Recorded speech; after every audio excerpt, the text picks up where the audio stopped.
This is Mrs. Smith.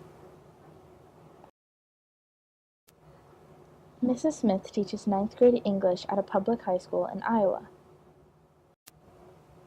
One day, Mrs. Smith was brainstorming ways to interest her students in reading Romeo and Juliet when she had an idea.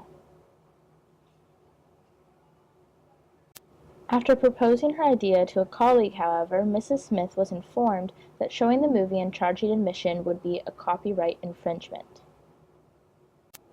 Mrs. Smith wanted to know what is copyright, what is fair use, and how she could avoid infringing upon and misusing these materials. After doing some research, Mrs. Smith found out the following. Copyright is the authors, creators of all sorts such as writers, photographers, artists, film producers, composers, and programmers' exclusive right to reproduce, prepare derivative works, distribute copies, and publicly perform and display their works.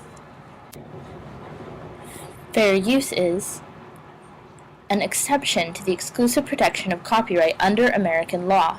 It permits certain limited uses without permission from the author or owner.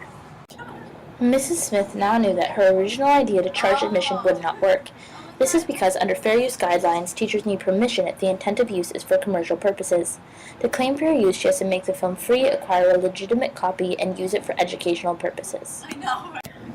Mrs. Smith also discovered through this research that she could print out important parts of the play for her students to focus on and could claim fair use for doing so by using only 10% of the text, including the copyright notice in the copies, and using it for strictly educational purposes. Mrs. Smith is now well informed on fair use.